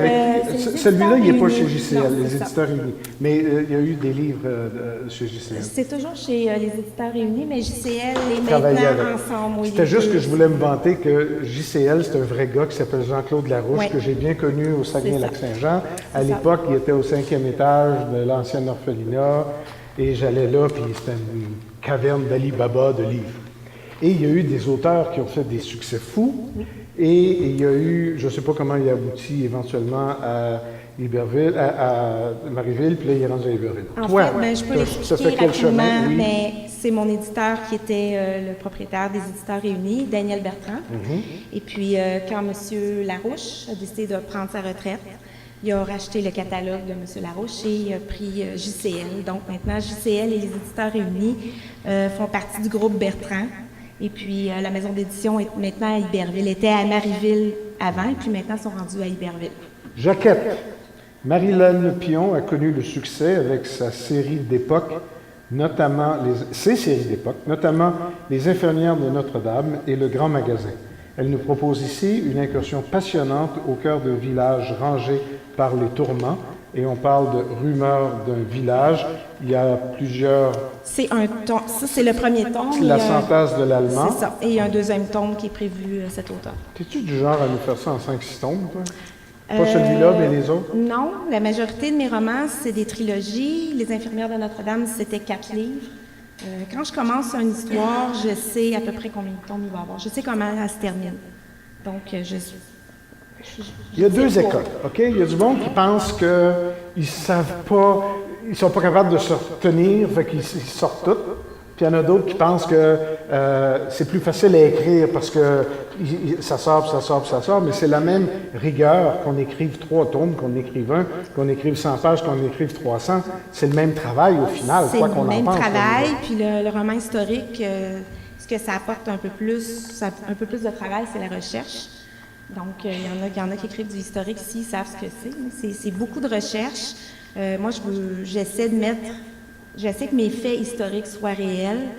C'est sûr que les personnages sont fictifs et tout ça, mais quand même, c'est beaucoup de recherche. Puis je suis pointilleuse et peut-être des fois un peu trop. Je vais fouiller dans des vieilles cartes de ville, tout ça, donc des fois c'est long. Tu ne donnes pas de chance de prendre des raccourcis? Non, mais j'aime ça. Ça fait partie de l'écriture. Ça nourrit l'écriture, je dirais, la recherche. Ça nourrit les personnages puis tout ça. Beaucoup de narration ou beaucoup de dialogue ou un savant mélange des deux, ou ça dépend des histoires? C'est un savant mélange des deux, je dirais. Des fois, les gens ont peur des romans historiques là, parce qu'ils ont peur que ce soit un livre d'histoire. Mais non, c'est un roman. Donc, c'est un roman, puis le contexte, c'est un contexte historique. Fait que des fois, on apprend des petites choses, mais ça n'a rien de pédagogique. C'est pas un livre d'histoire, c'est vraiment un roman, mais qui se déroule dans une autre époque, avec des gens qui pourraient exister aujourd'hui. Toujours rural? Toujours la ruralité? Non, j'ai des romans qui se déroulent à Montréal. Celui-là, il se déroule en fait à Grande-Ligne, qui était... Maintenant, c'est Saint-Blaise. Donc, là, c'est plus dans la région, mais j'en ai un qui se déroule aussi à Chambly. Mais la majorité, je reste... T'en as combien de ça? Celui-là, c'est le 13e. Donc, oui, c'est ça. Donc, j'écris. Je fais ça à temps plein. Alors, aujourd'hui, c'est ta fête? Oui, c'est une belle journée. Oui, vraiment. Parce que d'être publié, c'est une chose. D'avoir du succès, c'en est une autre. Mais d'avoir des gens qui ont hâte de lire ce qu'on va écrire, parce que c'est ce que c'est, ce genre-là. Bien, c'est ce que c'est, ce genre-là, puis c'est notre paye aux auteurs, parce que c'est pas les droits d'auteur qui font que... Oui, on reçoit un certain montant d'argent, mais ce qui est payant, c'est les gens qui viennent nous voir dans le salon du livre puis qui nous disent je lisais pas de roman historique, puis là, j'adore ça, ou j'ai hâte à votre prochain roman, j'ai tout lu ce que vous avez écrit. Ça c'est notre pays, dans le fond. Oui. Tu vas nous lire un extrait de celui-là? Oui, c'est en fait l'histoire... Le contexte? Bien, le contexte, ça se déroule à Grande-Ligne. Peut-être certaines personnes ici connaissent. Il y a eu des prisonniers de guerre allemands qui ont été internés au Canada, au Québec, et entre autres, à Grande-Ligne, il y avait un camp. Il y en avait un à Farnham, il y en avait un à Saint-Paul-de-l'Île-aux-Noix, il y en a eu un petit peu, mais plus ou moins. C'était plus des réfugiés qui étaient là. Donc, l'histoire, ça se déroule à Grande-Ligne. Et puis, il faut s'imaginer un peu le contexte. On est dans un village, et puis là, il y a des Allemands qui débarquent ici avec leur uniforme, et puis on confine un bâtiment pour les garder prisonniers ici. Donc, c'est un roman historique, mais c'est quelque chose d'actuel. C'est la peur de l'étranger. On ne sait pas ce qui s'en vient faire dans notre village, tout ça. Donc, l'extrait ici que je vais vous lire, ça se déroule, en fait, ça se passe dans un magasin général, l'histoire. Et puis là, il y a un des prisonniers allemands qui vient travailler dans le magasin. Donc, c'est un peu la peur de l'inconnu, la peur de l'Allemand qui débarque là, dans le village. Extrait de Rumeurs d'un village, Marilène Pion.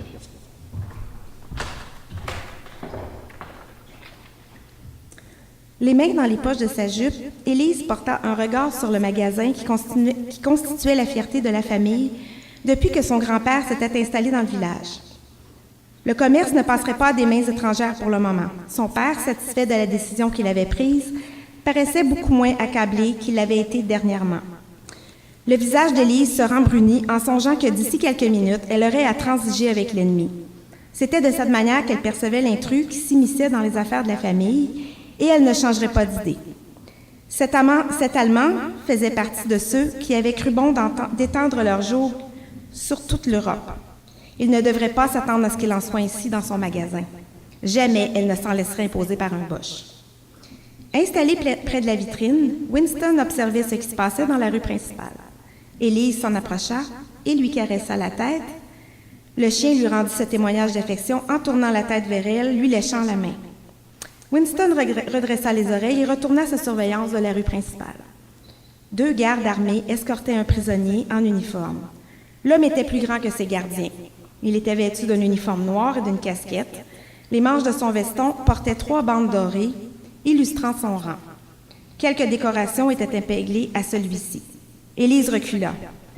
Il n'était pas question qu'elle se trouve près de la fenêtre à son arrivée, comme pour lui laisser croire qu'il était attendu.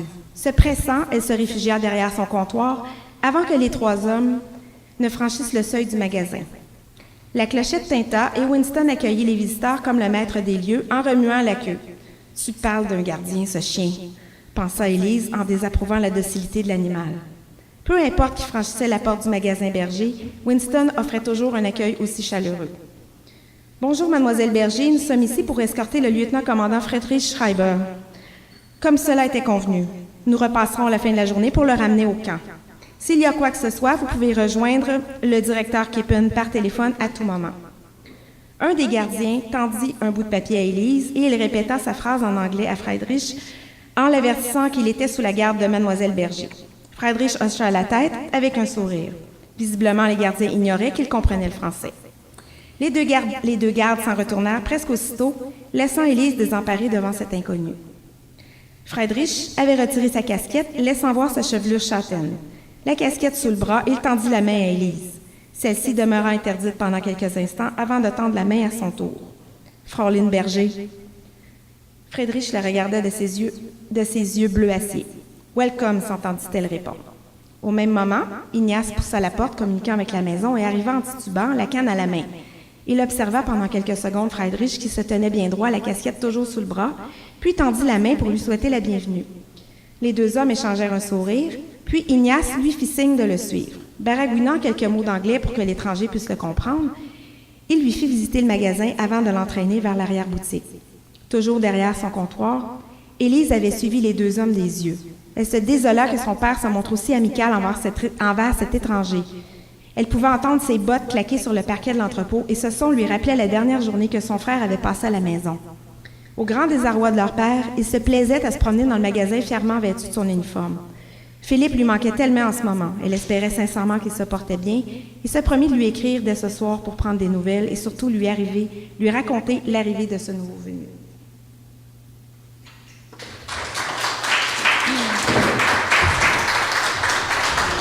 Merci beaucoup. Un dernier auteur de chez nous avant de passer aux grandes annonces de l'Association des auteurs de la Montérégie. Tout le monde a parlé de lui ce soir. Et c'est pas pour rien. C'est même le seul, pas le seul, mais le premier que j'ai appelé pour tester mes affaires. Première fois que je l'ai appelé, il fait « Ouais,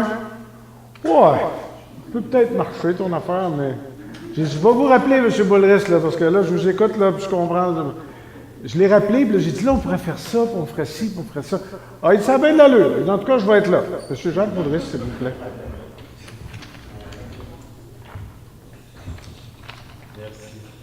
Vous ne regrettez pas d'être venu? Pas du tout. Parfait. Asseyez-vous. C'est quand même je prends devant vous de m'asseoir comme ça sur un tabouret parce qu'à mon âge, pas certain de pouvoir en descendre. Ah, inquiétez-vous pas, vous ouais, ça va. J'y tenais. Ça me fait plaisir. Si vous ne m'aviez pas donné votre assentiment, je pense que j'arrêtais tout. Non, ça aurait été dommage. Il connaît l'histoire, lui. Mais je voulais une espèce de micro-salon du livre au centre commercial. Très mauvaise idée que j'ai eue là. Hein? Oui. Passé 2 réunions qui ont mené nulle part pour me faire dire que c'était pas possible, ça coûtait trop cher, que ça se pouvait pas, c'est ça. Ouais. Mais à un moment donné, là, un micro-salon du livre ici, ça se pourrait. Bien sûr, c'est une bonne idée. Je pense qu'il y a plein d'auteurs, de lecteurs, de lectrices. Il y a un lectorat intéressé et des auteurs intéressants. Bien, je parle de salon du livre d'auteurs d'ici. On n'a pas besoin de salon du livre pour inviter des éditeurs de partout avec des auteurs de partout. Mais absolument. Ça me semblait, pas me manquer, mais ça me semblait nécessaire de communiquer entre vous, mais avec Saint-Jean aussi. Il y a comme... Les auteurs, vous êtes dans votre coin, là. Vous autres, vous avez écrit à 2, je ne sais pas combien de fois, là, mais... Oui, à quelques reprises. C'est ça, mais vous êtes un petit peu dans votre coin. Absolument.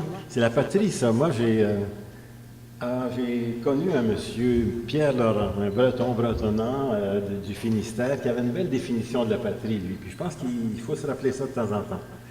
le vieux monsieur Laurent à qui je demandais, vous parlez souvent de la patrie, c'est quoi la patrie? Et il me dit, la patrie, c'est le territoire qu'un enfant peut parcourir à pied dans sa journée. Et autour de ça, on peut mettre toute la planète. Mais c'est vraiment une belle définition de la patrie. J'adore ça parce que moi, j'avais un professeur en études régionales. Moi, je ne suis pas allé à l'école plus loin que le secondaire 5, faible. Mais avec une vingtaine d'années de journalisme, ils m'ont accepté à l'université, puis j'ai fait une maîtrise en études régionales, mais juste la scolarité. Là, bon. Mais un des premiers cours, c'était géographie, surtout l'étude régionale. Puis on disait, oui, mais une région, c'est quoi? C'est combien? Puis le gars, il dit, c'est là où vous êtes capable de marcher en une journée, c'est votre région. Au-delà de ça, c'est chez les autres, c'est chez les voisins. Mais votre région, c'est ce que vous êtes capable de marcher. Absolument. La bande du canal, c'est ma patrie.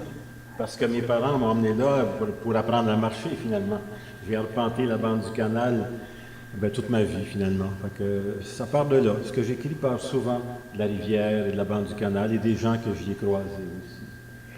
Grâce à vous, parce que vous auriez pu me décourager. En fait, vous m'avez découragé, mais bon, temporairement. On a passé une belle soirée. On va terminer avec les annonces de l'Association des auteurs de la Montérégie. Oui. Mais vous arrivez avec ce livre que vous avez écrit dans les bottines de Denis Boudria et de Jacques Baudris. Oui. Donnez-moi un peu de contexte. Il nous en a parlé, il nous en a lu un petit bout. Mais pour vous, ça représente quoi? C'est récit, prose et poésie. J'allais dire c'est un salmigondi, mais ça répond à un besoin de dire quelque chose plus que la forme. Là. Oui, et célébrer aussi 50 ans. Célébrer 50 ans d'écriture, de rencontres aussi. Puis, pour dire franchement aussi, pour saluer un professeur. Parce que l'écriture, on posait la question tantôt à d'autres aussi qui avaient différentes réponses, mais l'enseignement, c'est aussi une façon d'allumer l'intérêt. Et quand on a écrit, Denis Boudria et moi, ce recueil, en ce qui me concerne, c'est un choix de texte qui n'avait jamais été publié, mais qui couvre les 50 ans d'écriture que j'ai pratiqué, mais aussi pour me souvenir d'un monsieur qui s'appelait Jean-Paul Plante. Puis, j'étais au séminaire de Saint-Jean, si je vous raconte l'anecdote, elle est assez savoureuse aussi. J'étais au séminaire de Saint-Jean, en versification, si je me souviens bien, puis le curé Labelle, qui nous donnait le cours, avait été malade et on a dû le remplacer par un professeur comme ça, qui venait du collège militaire. Et on parlait de lyrisme à ce moment-là. Puis, c'était pas joyeux. Et à un moment donné, on nous dit, bon, vous allez avoir un nouveau professeur temporairement, il va remplacer le père Labelle, et puis on voit s'amener en classe un bonhomme qui avait un manteau qui ressemblait à ceux que portent les gens des cinémas italiens là, dans l'Ouest. Il était une fois dans l'Ouest. Et qui arrive avec, oui, c'est ça à peu près, qui arrive avec un petit coffret et il place sur le bureau ce coffret, il en ouvre le couvercle et on s'aperçoit que c'est un tourne-disque. Et là, il dit, messieurs, il n'y avait pas de filles en classe à ce moment-là, il dit, messieurs, nous allons écouter maintenant du lyrisme à l'état brut. Et là, la réaction, ça a été, aïe, aïe, aïe, pas encore une affaire de même. T'sais. Et là, il installe le 33 tours, c'était Elvis Presley, Hound Dog. Et ça collait parfaitement à la définition de lyrisme à l'état brut. Et là, je me suis dit deux choses. Si c'est ça l'enseignement, je suis d'accord pour enseigner. Et si c'est ça l'écriture, on va s'y mettre dès aujourd'hui. C'est une façon de saluer aussi Jean-Paul Plante que de reprendre tout ça. Voilà. On vous laisse nous en lire un extrait. Oui, mais avant de lire l'extrait, je vais descendre de mon tabouret. Oui. Je vais essayer de régler un petit problème aussi, avant de vous lire un extrait. Oui. Je vais profiter de la tribune de... Quand même, hein, on est sur... oui. Bon, écoutez, on a mentionné à quelques reprises ici que j'avais enseigné à un tel. Je vous raconte une anecdote récente. Au Salon du Livre de Québec, il y a à peine quelques jours, je revois un étudiant à qui j'ai enseigné déjà dans un passé lointain, Claude, qui s'appelle, je le reconnais, puis je dis « Bonjour Claude, ça va? » Et je sais qu'il enseigne au cégep de Bécomo. Alors je dis « Ça va toujours l'enseignement, mon Claude? » Et là, il dit « Ça fait 8 ans que je suis à la retraite. » Donc là, on va régler ça tout de suite. Là. Si vous m'avez eu comme professeur et que vous êtes à la retraite, ne dites jamais devant mes petits-enfants que je vous enseignais. C'est clair, hein? Parce que c'est rendu qu'il se demande si l'électricité existait quand... si j'ai connu l'apparition des autos, tout ça, ça devient un peu gênant. Donc, vous faites comme si je vous avais jamais enseigné. Entendu? C'est bon. Devant mes petits-enfants, autrement, ça va très bien. Voilà, je vais vous lire deux courts textes. Le premier s'intitule « Vivace ». Avant qu'il neige, pour tromper novembre, un homme fait le tour des plates-bandes qui ont tenu tout l'été sa maison au parfum des plantes. Les annuelles ont disparu dans le raccourci des jours. Reste à couvrir les vivaces avec les feuilles mortes des érables rouges. Reste à convaincre les œillets de poètes de croire encore au mois de mai en silence sous la paille. Tête un peu renversée pour remplir ses poumons du ciel chargé, l'homme aperçoit au-dessus des toits les canards décidés à passer l'hiver dans les rapides de la rivière. Il pense à son père qui tremblait de bonheur en voyant les grands voiliers d'outarde. Il songe à ses mains qui les saluent sans fin dans le ciel de son dernier automne. Il reste les thalles de chrysanthèmes à couper, lumineux comme cet amour tenace, les plus jaunes sont couverts d'abeilles. L'homme s'accroupit pour les observer, travail appliqué de chaque abeille, tirer au ralenti le suc des couleurs ou simplement s'y réchauffer. La vie, tant qu'elle peut, fait son métier. Puis, le fils se relève, range ses outils. Il dit qu'il est 15 heures et qu'il a 50 ans, et encore du temps devant lui. Sécateur sur l'établi, il polit sur la manche gauche de son blouson une pomme de la saison, et il connaît son nom. C'est une fameuse. Voilà pour le premier texte. Et le deuxième, il est aussi question de poésie. Ça s'intitule « La bonne école » et il est question de poésie dans ce texte-là. Avide, la poésie passe beaucoup de temps aux fenêtres des écoles. Elle s'y tient si parfaitement immobile qu'on dirait un arbre quand elle ne se confond pas tout simplement avec le vent dans ses feuilles. Patiente, la poésie peut passer la journée aux fenêtres d'une classe et pendant la récré, elle retrace tout ce qui donne un sens à la matière étudiée. Les signaux du givre l'hiver et de la pluie en été, le rouge des pommes qu'il faut compter et la valeur des notes sur les portées. Pour compléter le tableau, elle garde en mémoire toutes les mains qui tiennent la craie au bout du poème, les jeunes comme les vieilles. La poésie va toujours à la bonne école.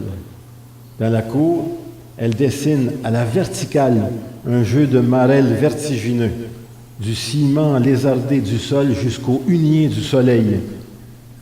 On retrouve ce jeu dans la tête des enfants, tous les enfants distraits qui regardent sans cesse par la fenêtre. Merci.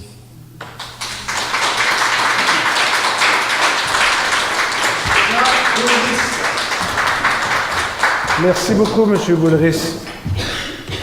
La présidente de l'Association des auteurs de la Montérégie, Linda Agneau, va se joindre à moi. On va jaser 2 petites secondes avant de passer à l'annonce qu'elle est venue faire. On va parler de ce que c'est. Je vais vous laisser debout, tiens. Oui. Vous allez pouvoir vous asseoir après. Vous allez nous présenter aussi un des lauréats de l'année dernière, juste avant de nous annoncer les nouvelles. Mais le Grand Prix, ça fait combien de temps, grosso modo? Une vingtaine d'années. Et cette année, vous avez eu combien de... c'est des soumissions que vous recevez, j'imagine? C'est des candidatures des auteurs de la région, évidemment. Et tout à l'heure, on va en retenir combien? 3 dans chaque catégorie. Il y a 3 catégories. OK. Vous en avez reçu combien? Ça dépend des catégories. Il y en a, dans la catégorie essai, il y en avait 7-8. Dans une autre catégorie, une dizaine. Ça dépend toujours des... Et là, tout à l'heure, vous allez nous annoncer les 3 finalistes dans chacune des 3 catégories. C'est ça, dans chacune des catégories. On a d'ailleurs une entrevue, Martine est venue à Studio Saint-Jean, on a fait le tour pour dire que ça s'en venait. permettez que je vous dise que Studio Saint-Jean, c'est la chaîne YouTube sur laquelle on est en direct maintenant de votre député au service de la communauté. On fait AM, on a fait des scouts, on a fait plein de choses. Joseph Coury, qui est ici, ou qui était ici, je ne le vois plus, là, pour l'Association de paralysie cérébrale du Québec, est venu nous raconter le 70e anniversaire. Il y a plein de gens qui viennent dans le studio pour nous parler de ce qu'ils font, de qui ils sont, de pourquoi ils font ce qu'ils font. Et moi, ben, c'est ma façon d'être une courroie de transmission. Mais dans le cas des auteurs de la Montérégie, c'est aussi une façon de prendre part à une campagne, parce que c'est ce que c'est d'année en année. C'est une campagne pour aller chercher les lauréats avec un vrai de jury et tout le travail qui va avec. L'année dernière, et vous nous avez emmené un des lauréats de l'année dernière pour qu'il nous fasse un petit extrait de lecture lui aussi. On l'a gardé pour la fin.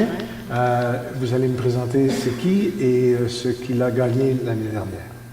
Je vais vous dire ça tantôt, donc, ou je vous le présente tout de suite. J'aimerais mieux l'entendre tout de suite, et puis après ça, on regardera les finalistes de cette année. C'est-tu correct avec vous? C'est bien beau. C'est bien beau. Alors, Jean-François Sénéchal a gagné en fait 2 prix.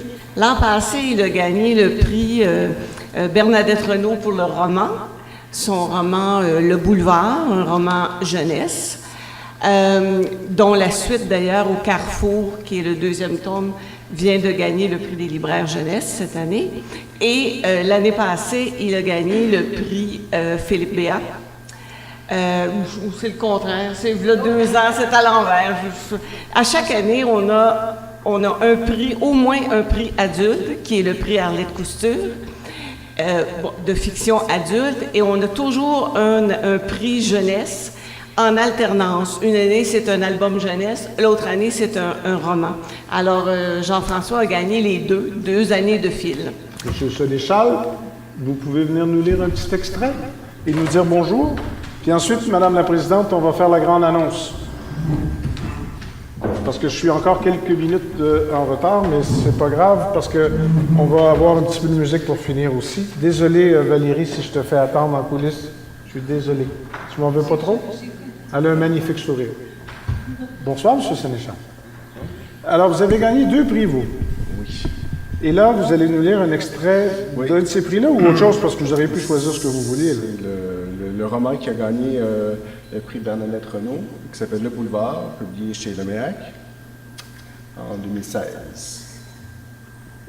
Une des raisons pour lesquelles, et notre projet n'a pas abouti cette année, mais on travaille là-dessus pour l'année prochaine, on cherchait, en organisant cette soirée et en planifiant avec l'Association des auteurs, on se disait, ce serait bien de pouvoir donner une suite aux lauréats pour les faire voyager un peu en Montérégie, ne serait-ce qu'en Montérégie, ce serait déjà bien.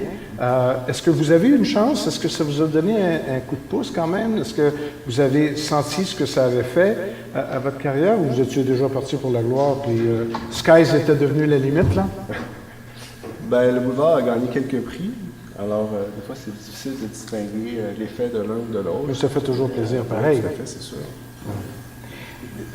Parlez-nous du contexte avant de nous faire le petit extrait. Dans le Boulevard, c'est l'histoire de Chris qui a 18 ans. Le jour de ses 18 ans, son anniversaire, il se réveille le matin et sa mère est partie. Sa mère l'a abandonné. Son père était parti quand il était très jeune, bébé. Et puis, Chris a une déficience intellectuelle, donc pour lui commence une grande aventure, l'aventure de l'autonomie, de la recherche d'autonomie et évidemment de l'amour aussi. Alors, c'est l'histoire, c'est le premier tome. Dans le deuxième, qui est au Carrefour, alors c'est la suite, c'est qu'on retrouve Chris 2 ans plus tard. Toujours ma petite manie de regarder la jaquette en arrière. Anthropologue de formation, Jean-François Sénéchal. Vous n'êtes pas Sénécal, vous dites Sénéchal. Hein? Vous avez le droit, c'est votre nom. Est aujourd'hui rédacteur et scénariste. Son 3e roman jeunesse, Feu, lui a valu d'être finaliste au prix littéraire du gouverneur général du Canada. La journée mondiale du livre et du droit d'auteur, ça vous dit quoi? Une journée importante qu'il faut célébrer. Voilà. Je suis content que vous la célébriez avec nous. Merci beaucoup. Ça fait plaisir. Je laisse lire un extrait. Merci. Alors, j'ai dit que la mère de Chris était partie le jour de ses 18 ans, mais pour pas être seul, pour pas être abandonné complètement, il continue de lui parler, en fait, dans sa tête. Et, c'est le roman et la narration de Chris, en fait. Alors, un soir, Joe a voulu me sortir. Au début, il pensait me montrer des filles danser, mais finalement, on n'est pas allé. C'est plate parce qu'il paraît que les filles qui dansent sont toutes nues puis qu'on voit leurs seins. J'en ai parlé à Mme Sylvester tellement j'étais excité, mais elle m'a dit que c'était pas une bonne chose pour moi. Elle m'a dit aussi que les filles qui dansent sont obligées d'être toutes nues puis que c'est triste de faire des affaires quand on est obligé. Ça me tentait moins d'aller voir les filles qui dansent tout d'un coup. En plus, je serais pas allé au karaoké. Puis ça aurait été vraiment dommage. Parce que le karaoké, c'est le fun en maudit. Joe connaît plein de monde là-bas, puis j'ai vu d'autres vendeurs du marché aux puces. Joe me présentait au monde, puis le monde me donnait la main ou une tape sur l'épaule, mais pas fort, juste pour me dire qu'il était content de me voir. Joe lui disait que j'étais son meilleur helper, puis que j'étais tellement bon que c'est lui qui allait bientôt devenir mon helper. Moi, je riais, je disais que c'était pas vrai, puis les autres riaient aussi. J'ai été surpris quand Joe est allé chanter. Avant de commencer, il a dit dans le micro que la chanson était pour Chris, le meilleur helper du monde qui a eu 18 ans il n'y a pas longtemps. Les gens ont tellement applaudi fort puis sifflé que ça m'a fait mal aux oreilles. J'aurais jamais pensé qu'il chantait aussi bien, Joe, avec sa voix pleine de roches, comme il dit. C'était bizarre parce que c'était beau puis triste en même temps. On aurait dit qu'il chantait des mots qui lui donnaient envie de pleurer ou de se fâcher, je sais pas trop, peut-être les deux. Il fermait les yeux puis il levait les bras dans les airs comme s'il voulait frapper le ciel parce que c'est le ciel qui le rendait fâché ou triste. À la fin de la chanson, sa voix s'est comme brisée puis les gens ont tellement applaudi maman qu'il a été obligé d'en chanter une autre. La chanson n'était pas triste cette fois-là, même qu'il a fait rire le monde avec des faces drôles puis sa voix qui changeait comme s'il imitait quelqu'un, une femme ou je sais pas trop. Quand il a fini de chanter, j'ai tellement crié que j'ai eu de la misère à parler le lendemain. Ce soir-là, je me suis rendu compte que Joe, c'était vraiment quelqu'un. Merci.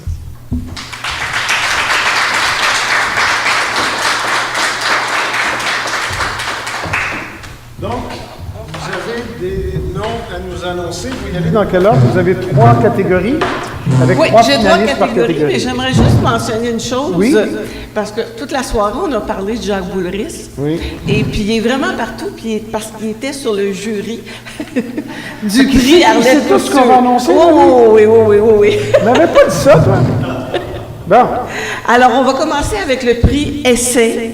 Donc, dans la catégorie Essai, on a des beaux livres, on a des biographies, on a des essais dans la formule classique, comme on l'entend. Alors, on y va par ordre alphabétique. Alors, le premier est « Petite leçon d'orientation apprise dans le désordre » de Marie Clark. Le deuxième est « Un rêve cultivé » de Céline Daigneault. Et le troisième est « Gilles Bessner » de Marie Diotte et Serge Godin. Ça, c'est la catégorie Essai. Essai. Maintenant, la catégorie Philippe Béat. Donc, c'est la catégorie pour les albums jeunesse dont je parlais tantôt. Alors, les 3 finalistes sont Petite histoire pour effrayer les ogres de Pierrette Dubé, L'enfant qui n'avait jamais vu une fleur d'Andréane Gratton, et L'enquête secrète du fantôme de l'école de Jean-François Sénéchal. Encore? Encore! Il est vraiment sky's the limit, là. Oui, c'est ça. Et là, c'est le Grand Prix Arlette Couture. 3 finalistes. Pour et ça va être remis quand, ça? Ça va être remis le 22 mai. Alors, le prix Arlette Couture, c'est le prix pour le roman ou récit adulte. Donc, le premier, Franqueur de Mathieu Blais. Le deuxième, Le tranquille affligé de Gilles Jovidon. Et le troisième, L'ivresse du jour 1 de Shanti Van Doon. Bonne chance à tous les nommés. Effectivement. Et je vous remercie beaucoup de nous avoir réservé la primeur qui va être annoncée demain à tout le monde. Linda Amiot est présidente de l'Association des auteurs de la Montérégie. Je me vois tout le temps, est-ce que c'est le Grand Prix littéraire de la Montérégie ou le Grand Prix du livre de la Montérégie? Grand Prix du livre de la Montérégie. Je ne sais pas pourquoi c'est une bulle qui me passe au cerveau à chaque fois. De toute façon, le littéraire, c'est un livre. En tout cas, ça peut l'être. Merci beaucoup. Et merci à vous. D'abord, je voudrais que vous vous donniez à vous une bonne main d'applaudissements. Je sais qu'on fait ça à la bonne franquette, de façon très intime, et Valérie va revenir et recommencer à jouer dès qu'on aura terminé, c'est-à-dire dans quelques secondes. Mais vous méritez, puisque c'est pour ça que je vous ai demandé d'être ici ce soir, les salutations. La soirée s'appelait comme ça, sans qu'on y ait trop songé, « Salut à nos auteurs », j'aime pas ça, autrice, moi, et auteurs de la région de Saint-Jean. Quand on devient député, on devient vite chauvin, ça va avec la job. On aime ça, garder ça autour de notre circonscription. Là, on va essayer d'avoir l'horizon un peu plus large. N'empêche qu'il me semblait que c'était la moindre des choses que de vous saluer ce soir, de vous célébrer et de souligner votre travail. Merci beaucoup et félicitations à vous.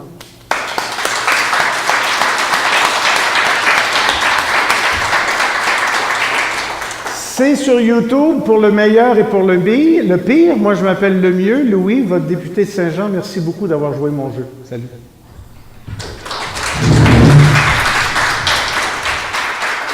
Madame Valérie, c'est quand vous voulez.